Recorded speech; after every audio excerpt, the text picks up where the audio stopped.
Yung binabanggit niyo po kanina, kailangang mapag-aralan niyo ng mabuti. Nagbigay na po ba ng abiso ang pamunuan ng Kamara kung kailan mabibigyan ng kopya doon sa BICAM report ang lahat ng miyembro nito?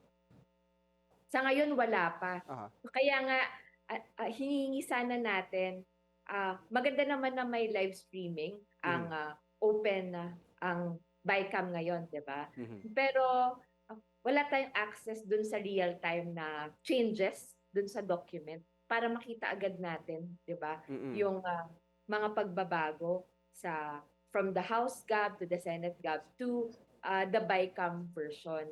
Kaya bagamat may live streaming, no, nakita naman ng taong bayan na marami pa ring portion na kumbaga biglang nawawala no, yung live streaming at yung open coverage. So, Mm.